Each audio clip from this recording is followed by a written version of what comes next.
La superficie del Sol tiene unas manchas y esas manchas, el número de esas manchas va variando a lo largo del tiempo y cada 11 años se produce un incremento y una disminución del número de manchas en la superficie del Sol. Y cuanto mayor sea la cantidad de manchas, mayor es la cantidad de energía que emite el Sol. Lo cual parece un poco extraño o parece un poco paradójico, pero es así. Cuanto más manchas tiene, más energía emite el Sol. Y eso es porque alrededor de las manchas hay más actividad, entonces se libera más energía. Esas variaciones que hay en la cantidad de energía que emite el Sol la variación es muy poca, o sea, ahora vamos a ver los valores, pero es muy baja, ¿sí? Entonces, acá tenemos dos momentos bien contrastantes, uno prácticamente sin manchas, otros con bastantes manchas, ¿sí? Entonces, en dos momentos distintos, año 2000, año 2009,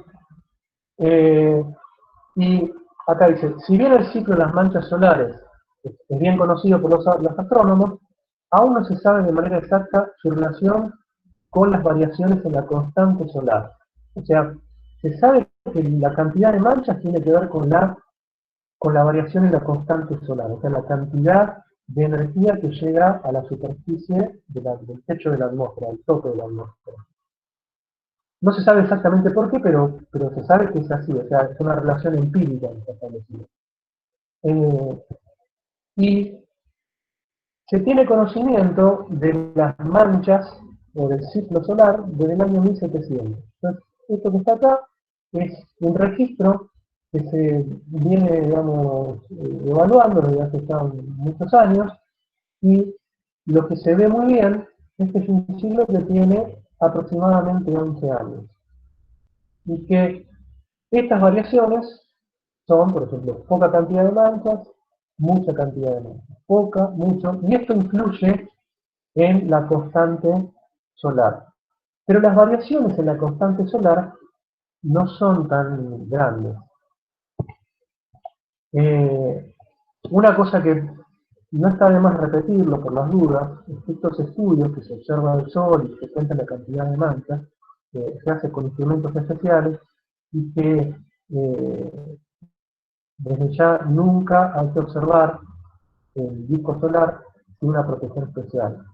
Eh, Sabemos que es una práctica común a veces mirar los eclipses usando papel radiográfico, esas cosas, lo cual es malísimo porque produce lesiones irreversibles. Entonces, me parecía que no estaba bueno decirlo por lo menos para que, yo sé que muchos ya lo saben, pero está bueno por ahí reiterarlo una vez más. Entonces, volviendo a nuestro gráfico, ¿sí? Esto que está acá en amarillo es la constante solar. Y fíjense que varía o oscila alrededor de 1361 watts por metro cuadrado. Baja un poquito, sube un poco, ¿sí? Sube. En algún momento se pensó que el ciclo de las manchas solares o las variaciones en la constante solar podrían llegar a explicar el incremento de la temperatura.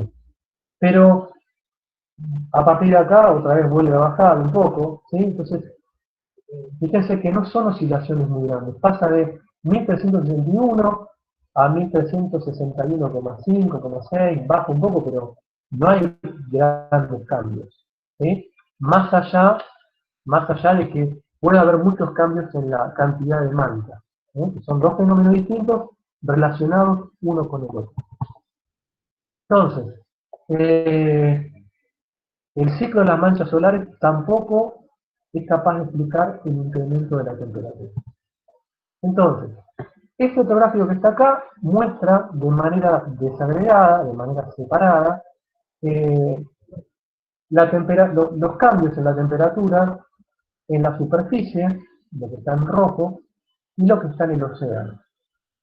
Las líneas gruesas es el suavizado, las líneas así con esta forma tan picuda, digamos, que sube y baja, son los valores reales, que se van promediando, se van suavizando para que sea más fácil de de observar una tendencia, sino esta sí queda como muy ruidoso.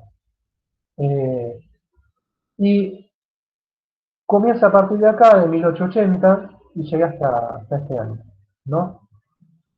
Y una cosa muy importante para tener en cuenta en este gráfico son estas dos palabras, anomalía. ¿Sí? La anomalía se refiere a la diferencia con respecto al valor promedio. Y cuando yo hago un valor promedio y lo comparo con algo, necesariamente necesito un periodo de referencia. Porque yo digo, bueno, voy a comparar la temperatura de los últimos 10 años y alguien me puede decir, bueno, pero ¿contra qué la comparo? ¿Con las de hace 50 años? ¿Contra las de hace 100 años? Entonces, tengo que elegir un periodo de referencia. Entonces acá está un poquito más explicado el concepto de anomalía. De acuerdo a la Real Academia Española, una anomalía es una desviación o una discrepancia de una regla, o de un promedio en este caso. También a veces el concepto de anomalía tiene como cierto carácter malo. En el caso de la climatología, una anomalía no necesariamente es algo malo, simplemente es algo que se desvió un poco del promedio, de lo normal. ¿Sí? Y después, el periodo de referencia. Eh, Cuando uno elige comparar la temperatura, la precipitación, o los vientos, o cualquier otro elemento de clima, tiene que establecer un periodo de referencia, es decir, bueno, vamos a compararlo con tal época. Entonces, eh, lo que se propuso fue compararlo con lo que serían las condiciones previas a la revolución industrial. Ahora, hay un problema con eso, que en las condiciones previas a la revolución industrial prácticamente no hay datos. Hay solamente unos pocos datos en Europa y en algún que otro lado, pero no hay datos que sean representativos de todo el planeta, porque en esa época había muy pocas estaciones meteorológicas, había muy pocos instrumentos, entonces hay una escasez de datos muy importante. Entonces, eh, se tuvo que hacer una aproximación y se dijo opciones que reflejaban cómo era la atmósfera antes de la revolución industrial, estamos hablando del año 1600, comienzo de 1700, esas condiciones iban a estar reflejadas por un periodo que es un poquito más moderno, para el cual sí hay algo más de datos. Entonces se decidió, esto es, por supuesto que es algo un poco arbitrario, pero digamos, es lo mejor que se puede hacer, se eligió el periodo 1850-1900 como periodo de referencia. Es decir, se tomaron los registros de este periodo y se dijeron, bueno, estos registros representan cómo era la atmósfera antes de que comience la revolución industrial. Y vamos a comparar con respecto a eso. Entonces, los valores que tenemos en este eje no es la temperatura absoluta, sino que es la diferencia de la temperatura con respecto a las condiciones preindustriales. Y acá tenemos varias cosas. Bueno, en gris, los valores mensuales. Y como vemos, son así como muy erráticos, ¿sí? Mucho subir y bajar. Entonces, lo que se hace es promediar eso, para obtener valores más fáciles de analizar. Y después, también se trabaja con modelos matemáticos que de alguna forma tratan de utilizar la información disponible para analizar, analizar los datos de la atmósfera del pasado y poder proyectarlos al futuro. Entonces, acá tenemos dos líneas, una que es un naranja un poquito más fuerte, que representa esto, dice la temperatura forzada, cuando decimos forzada es la temperatura que resulta de agregarle todas las influencias, ya sean naturales o producto de la actividad humana. ¿Sí? Entonces, eso es lo que está en naranja. Vemos que oscila, pero que a partir de los últimos 50 años comienza a aumentar mucho. Y la otra línea, que es un una color mostaza, es el incremento de la temperatura del aire solamente los efectos de los humanos, o sea, solamente debido a causas antropogénicas. Entonces, también va aumentando, y en definitiva, ¿qué quiere decir que las dos curvas vayan casi una al lado de la otra? Significa que de la variación ocurrida en la temperatura, la responsabilidad es antrópica. Es decir, como las dos curvas son muy parecidas, quiere decir que lo que más peso tiene, lo que más influencia tiene es la actividad humana.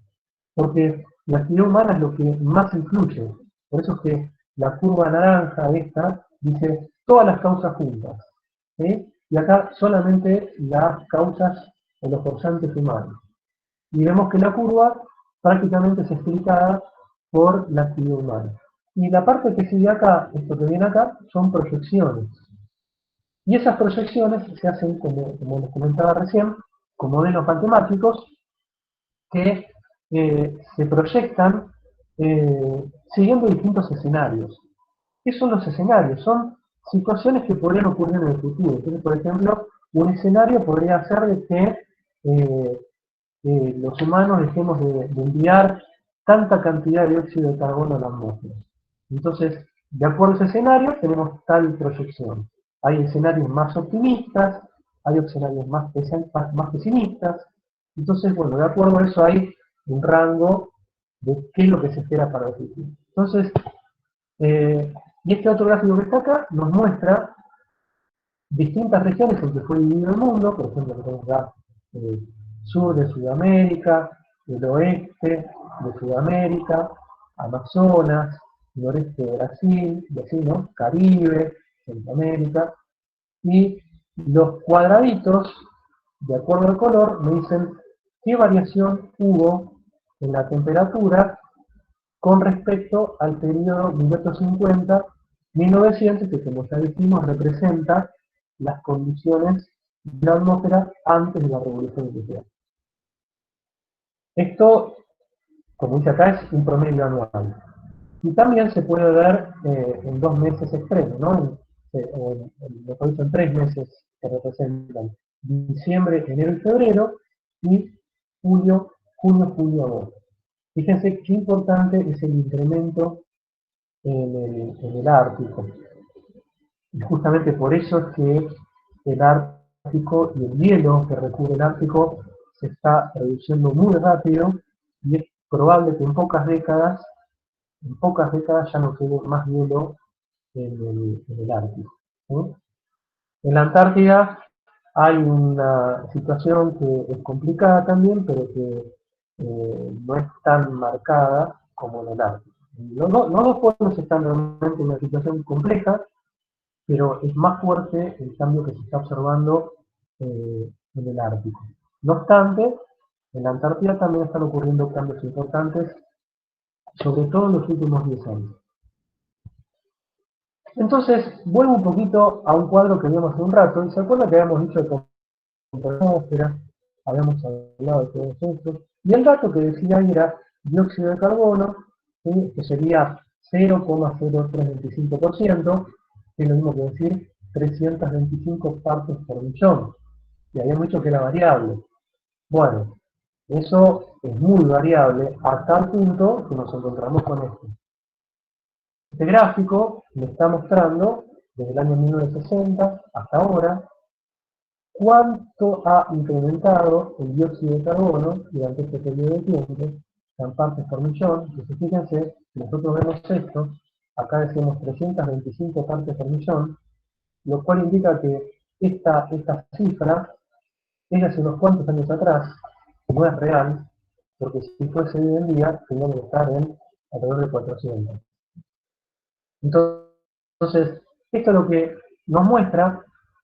La línea roja que sube y baja otra vez son datos estacionales o mensuales. En cambio, la línea negra es un promedio improvisado para poder analizar las tendencias con mayor facilidad.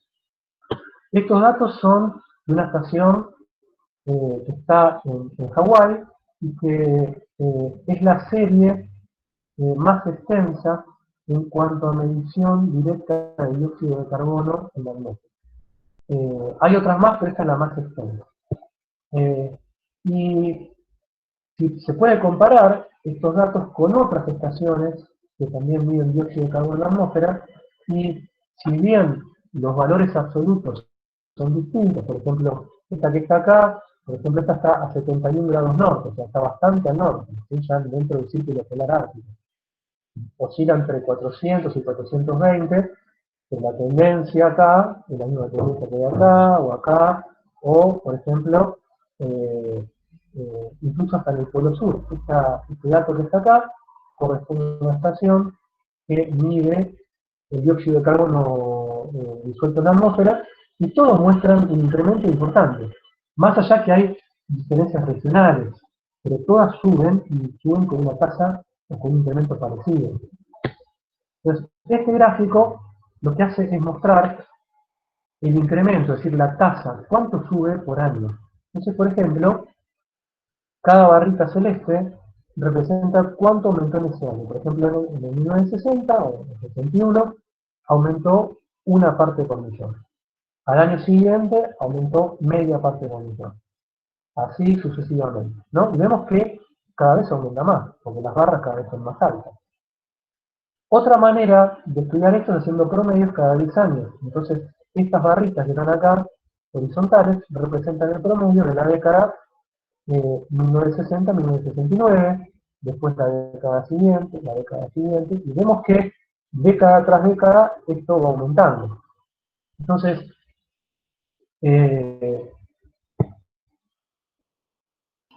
el forzante, lo que impulsa el incremento de la temperatura, es el incremento en la concentración de dióxido de carbono en la atmósfera. Hernán, discúlpame, ¿te puedo hacer una consulta? Sí. Se viene hablando del tema de la temperatura.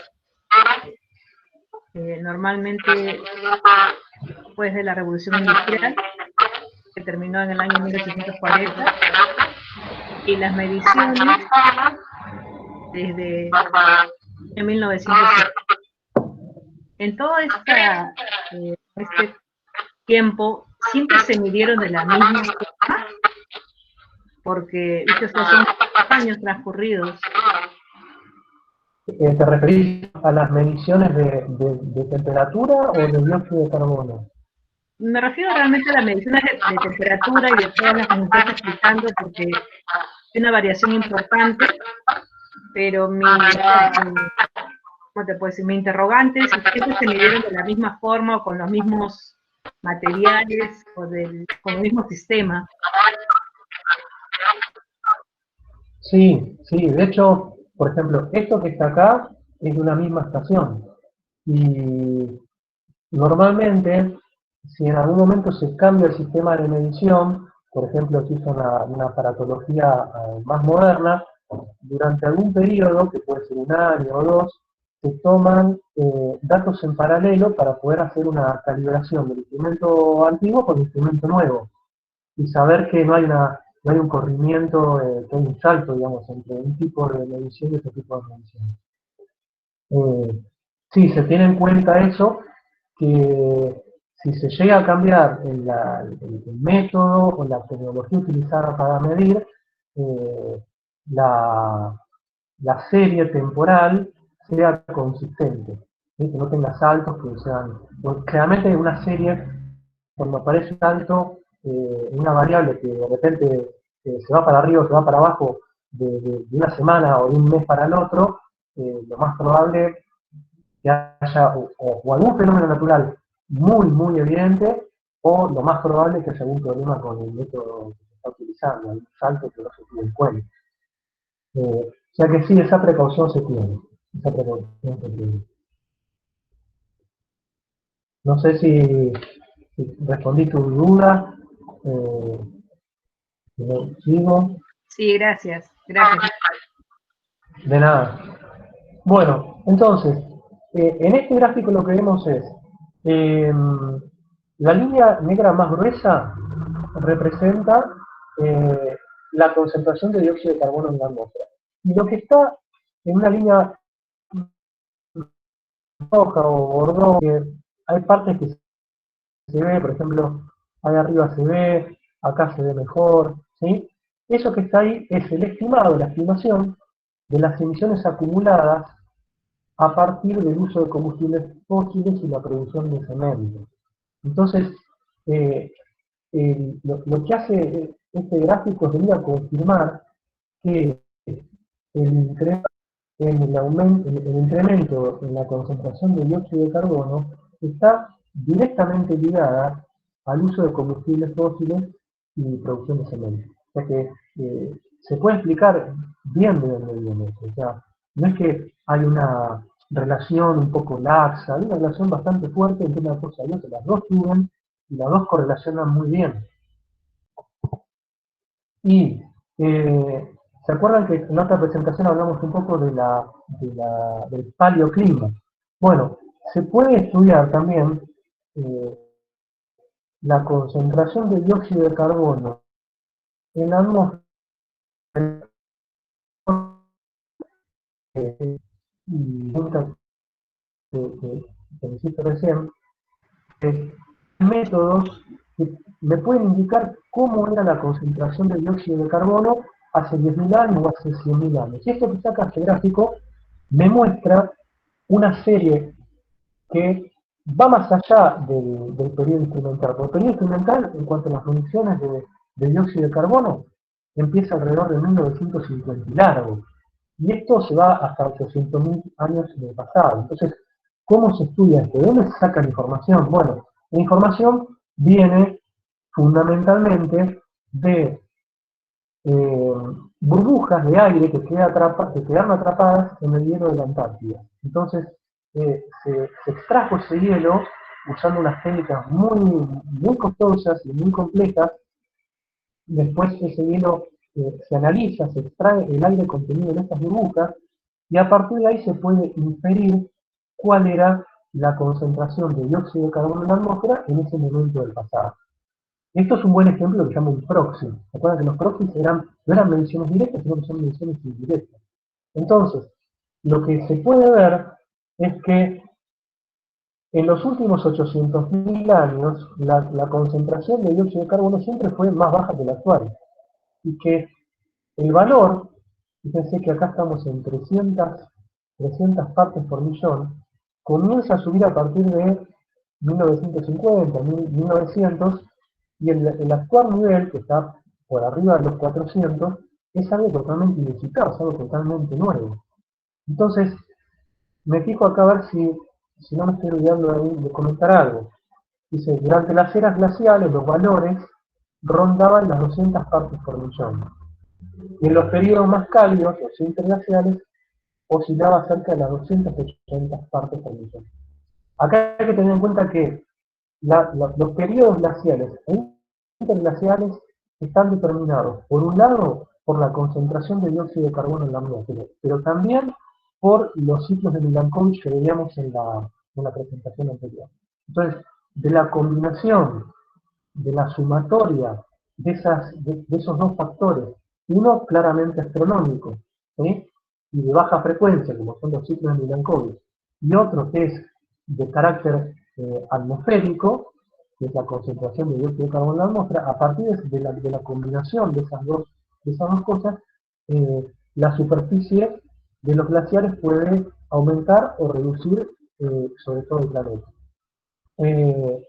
Y por esto que estamos mencionando, hoy en día hay muchos científicos, muchos investigadores que están hablando ya de una nueva era geológica denominada antropoceno. Es decir, una era en la cual lo que modula, lo que regula el clima de la Tierra, y seguramente no solamente el clima, pues también influye con la deforestación y los cambios en los ecosistemas, somos los seres humanos. Entonces, a partir de ahí se propone este término, ¿no? Como que estamos en una era nueva, que es la era del antropoceno, donde lo que más influencia en los ecosistemas, en la atmósfera y en la biodiversidad es cómo digamos, la actividad humana. Acá ahora paso a hablar un poquito del IPCC y de la Convención Marco y el Acuerdo de París.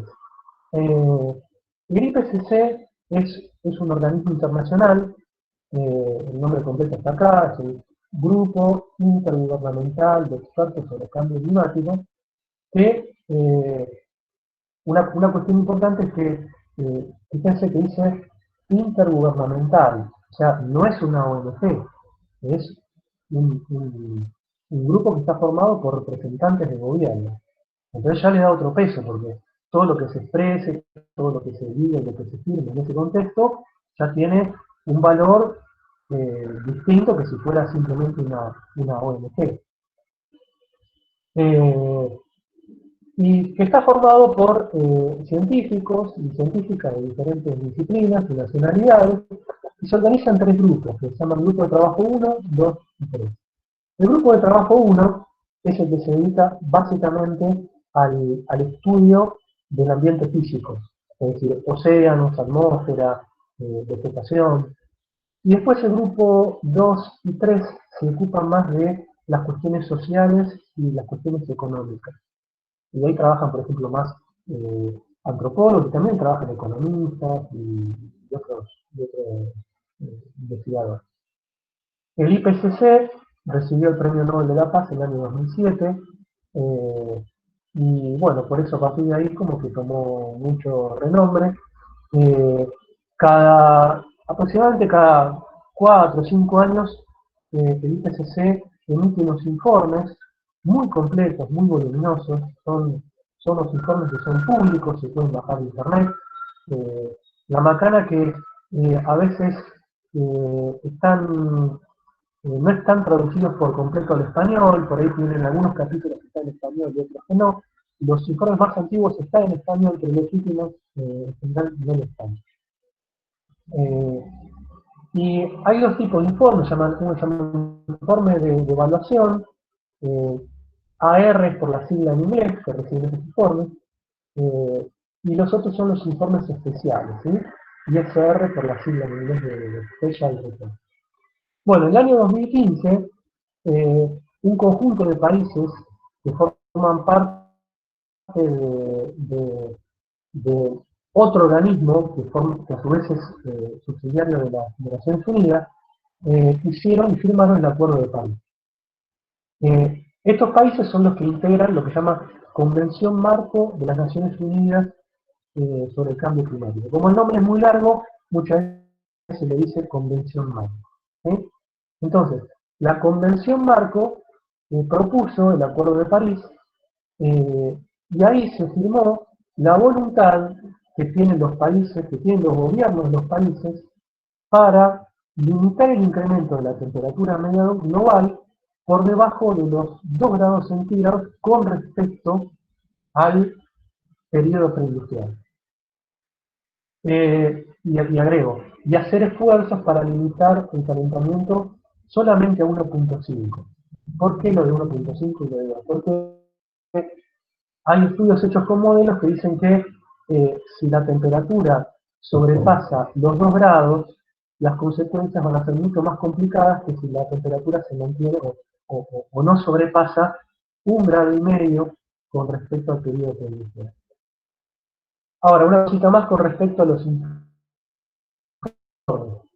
Los informes del IPCC, justamente lo que buscan es brindar información científica, técnica y socioeconómica relevante para entender la base científica del riesgo del cambio climático inducido por el hombre, sus potenciales impactos y opción de adaptación y la mitigación.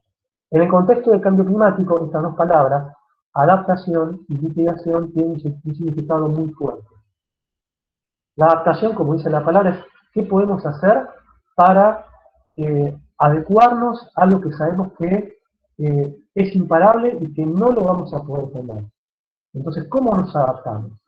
Y la mitigación a lo que se refiere es qué podemos hacer para que el impacto no sea tan grave.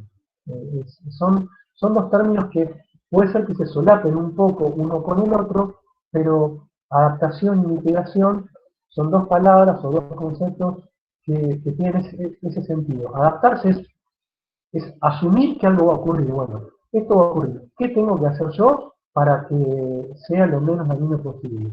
Y mitigaciones podemos hacer para frenarlo dentro de lo que se puede frenar cuando sabemos que solamente lo vamos a poder morigerar un poco, pero no lo vamos a poder detener por completo al cambio climático. Y por último, aclarar que el IPCC en sí mismo no realiza investigaciones científicas, sino que toma trabajos publicados en revistas científicas y en libros, y a partir de esa bibliografía escribe los capítulos de los distintos informes. Y, por ejemplo, un informe tranquilamente puede llevar la revisión de trabajos, ¿sí? Miles y unos cuantos miles. Eh, Se trata, a veces con cierta, no sé si se logra todo de la manera lo más deseable posible, se trata que los informes estén redactados por científicos de todas las nacionalidades. Entonces, no que solamente haya científicos de los países que más producen ciencia, que es el norte, pero acá que haya también autores que sean de América, de África, de Asia. ¿Sí? Están, pero generalmente a veces hay una mayor parte de autores que son de países llamados de capital. Este informe es uno de los más recientes, es del año 2018, y en este informe yo tuve oportunidad de participar no como autor, sino como revisor. Es decir, el proceso de elaboración de los informes es un proceso bastante extenso, suele durar 1 año o 2 años.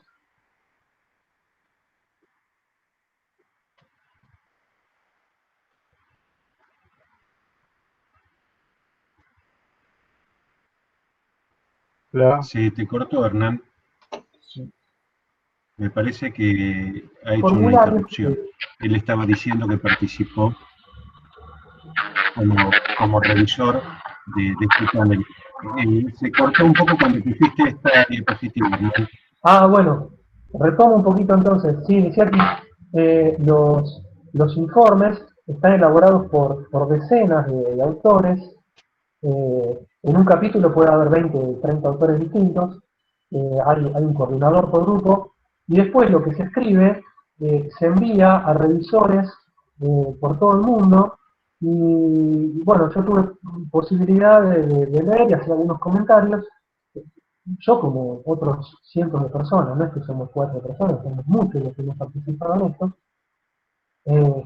y depende de los autores que tengan en cuenta o no el comentario que uno envía. Si uno envía un comentario tiene que estar bien fundamentado, generalmente apoyado o argumentado con alguna publicación científica, y digamos, no puede ser simplemente una opinión personal, ¿no? Tiene que tener algún fundamento en algún estudio, algún hecho científico.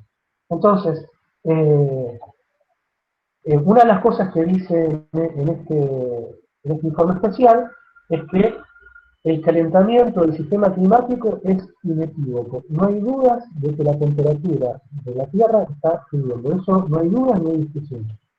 Y es extremadamente probable que eso se deba a las emisiones antropogénicas de gases de efecto invernadero en la atmósfera. ¿Sí? Y de allí el nombre antropoceno, que hace un ratito lo estábamos mencionando.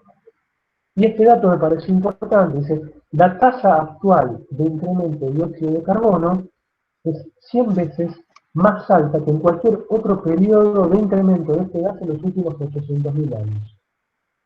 Entonces, hay algo que está pasando con el dióxido de carbono que está fuera de la historia y de la prehistoria. Está subiendo a una velocidad que no tiene algo similar en 800.000 años. Los informes, fíjense que esto es muy parecido a este anterior, y esta es la diapositiva siguiente. Todos los informes que elabora el IPCC tienen un primer capítulo que se llama Resumen para responsables de política.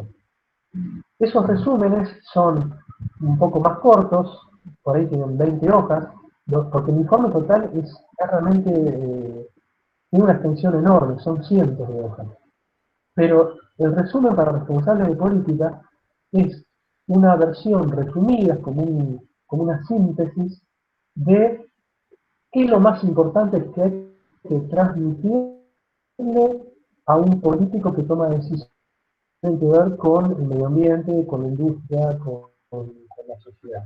Entonces, esos resúmenes están específicamente dirigidos a, valga la redundancia, a la dirigencia política.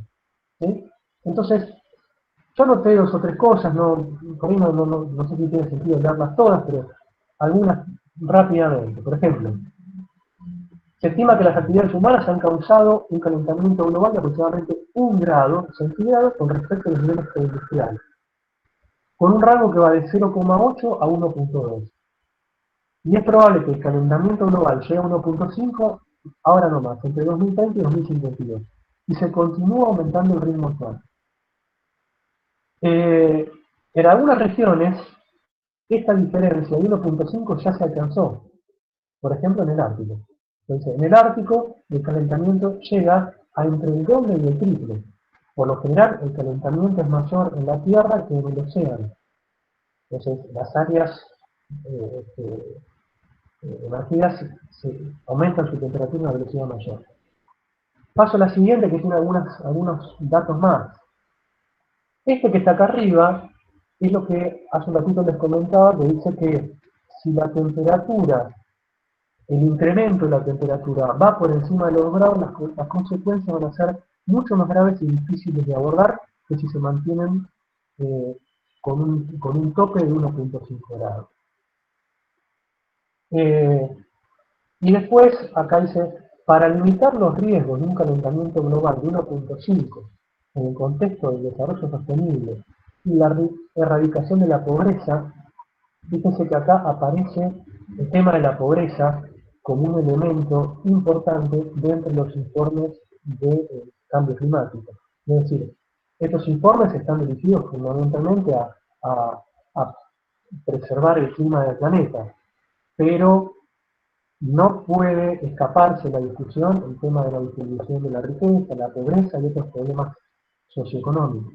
Entonces, vuelvo, dice, para limitar los riesgos de un calentamiento global de 1,5 grados en el contexto del desarrollo sostenible y la erradicación de la pobreza, es necesario que las transiciones, es decir, los cambios en los sistemas de producción, puedan darse mediante un aumento de inversiones en adaptación y mitigación, instrumentos de política, la aceleración de la innovación tecnológica y cambios de comportamiento. Lo que está queriendo decir esto es que tenemos que cuidar nuestro clima, tenemos que cuidar la atmósfera, pero también hay que cuidar a la gente, hay que cuidar la economía.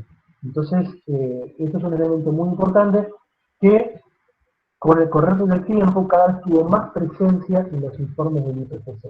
Los primeros lo mencionaban, pero de una manera por ahí un poco rápida, en cambio así está mucho más presente.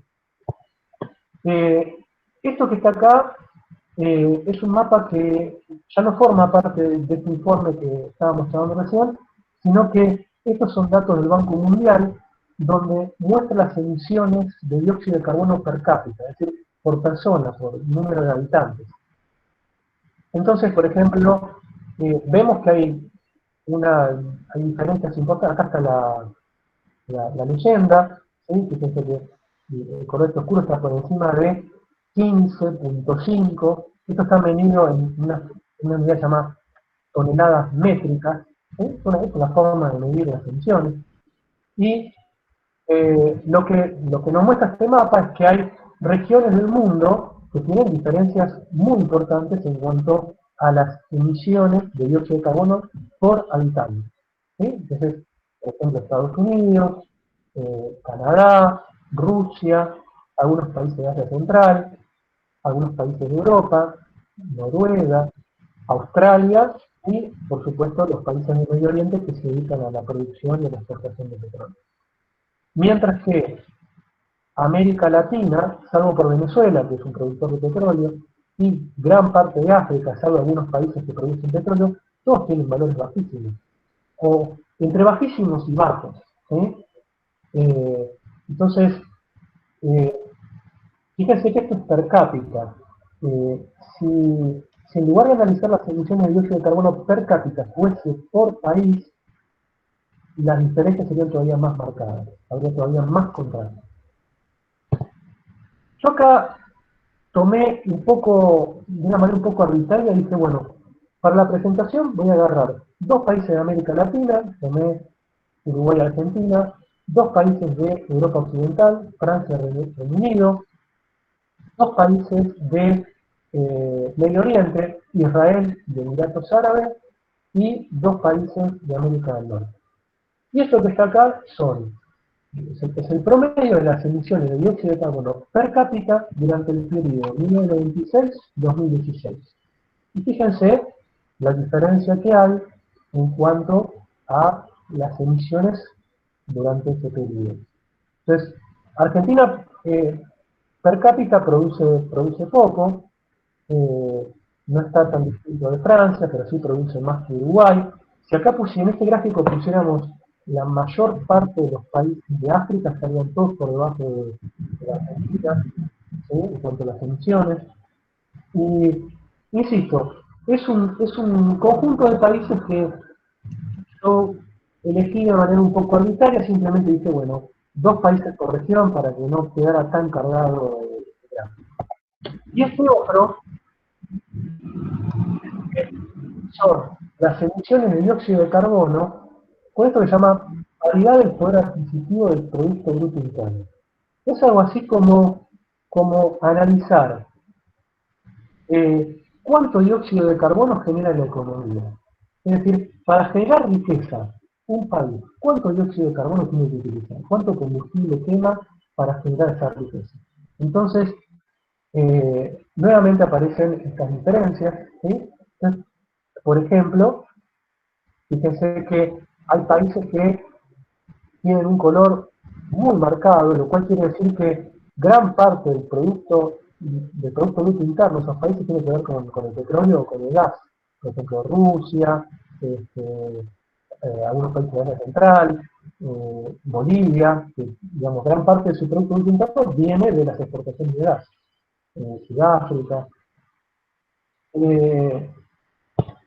Entonces, un poco para finalizar, ¿no? las dos charlas de hoy,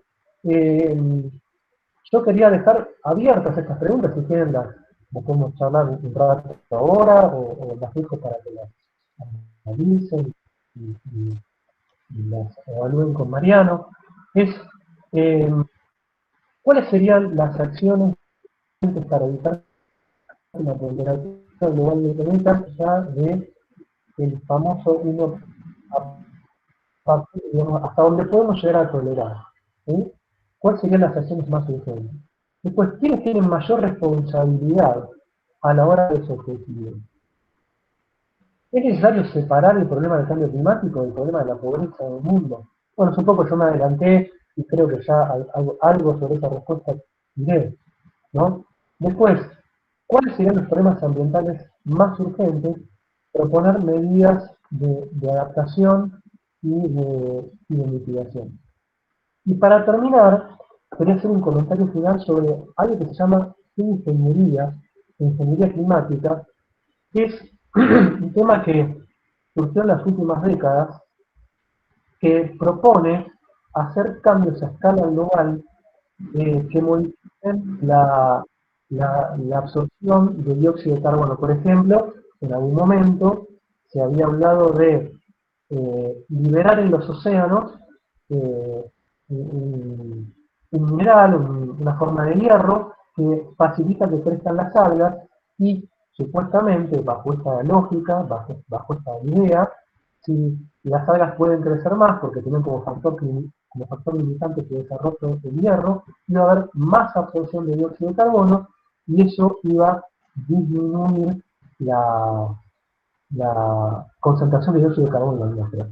Son proyectos, ideas a escala planetaria. No estamos hablando de una forestación, no sé, en una región de un determinado país. Estamos hablando de cosas que buscan como objetivo modificar el planeta entero. Entonces, digamos, yo me sumo a un grupo de gente que somos muy críticos de estas medidas de ingeniería o de ingeniería climática, porque es algo así como hacer un experimento a escala global sin saber exactamente cuáles pueden ser los efectos secundarios de acá a 20 años o 50 años.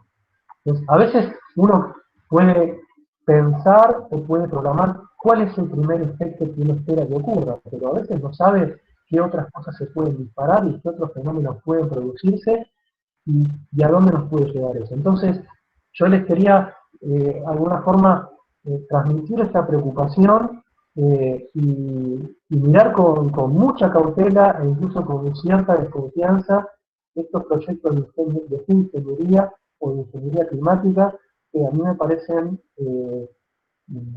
a mí y a muchas otras personas más que saben más que yo, nos parecen un poco aventurados, por llamarlo de alguna manera. Así que bueno, eso es un poco lo que yo les quería comentar.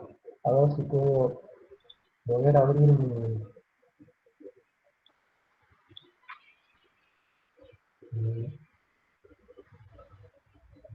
dejar de compartir. Bueno, y acá estamos de nuevo. Bueno, Hernán, te agradezco mucho la presentación. Estaba chequeando que estuviera desmuteado. Discúlpenme, chicos, mientras van pensando alguna pregunta, yo tengo dos preguntas para hacerle. Hernán, vos dijiste que el cambio climático lo ves de una manera irreversible y que se puede detener que siga avanzando. Dentro de ese concepto, ¿cómo estimás que estamos en cuánto podría tardar el mundo en recuperarse si en este momento frenamos las emisiones?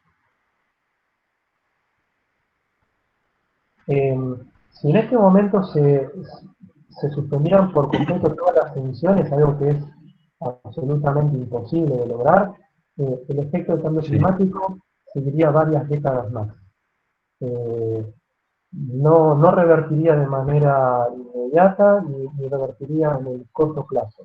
Sería en el mediano plazo, estamos hablando de varias décadas o de siglos. O sea que esto ya tiene una inercia, es como un vehículo que está ya andando y que, bueno, frenarlo no es sencillo, no es fácil. Ahora, el hecho de que no se lo pueda frenar, que no se lo pueda detener, no significa que no haya que tomar o que no haya que hacer esfuerzos para que sea lo menos dramático posible. De ahí el concepto de mitigación, ¿no? ¿Qué podemos hacer para mitigarlo? Bien. Chicos, ¿alguno de ustedes quiere agregar una pregunta o algún comentario? Sí, yo tengo una pregunta para hacer. Me llamó la atención, sí tenía conocimiento respecto de que las emisiones del dióxido es la causa principal, pero me llamó la atención cuando Hernán habló también del cemento, y la verdad que quería saber un poquito más respecto del tema. ¿A qué se debe? ¿Por qué? ¿Por la presencia del sílice? ¿Cuál es ¿a qué se debe lo del cemento, Hernán? Mira, la verdad que no conozco la química del cemento. Sé que se libera el dióxido de carbono, pero realmente cuáles son las reacciones químicas que lo liberan, la verdad que no lo sé. Lo podría haber investigado, no se me ocurrió tenerlo en cuenta. No, te soy sincero, te pido disculpas, pero me llamó la atención porque nunca lo había escuchado, ¿viste? Y sinceramente La verdad que es para investigarlo. Yo también lo voy a tratar de investigar porque me interesa muchísimo el tema del cemento, ¿viste? Nunca lo había escuchado, por eso. No, está bien, está muy bien la pregunta. No, no tenés por qué pedirme disculpas, es más, yo tendría que saberlo eso. Lo que sí, si uno compara cuánto pesa, ¿no? Cuánto influye el uso de combustible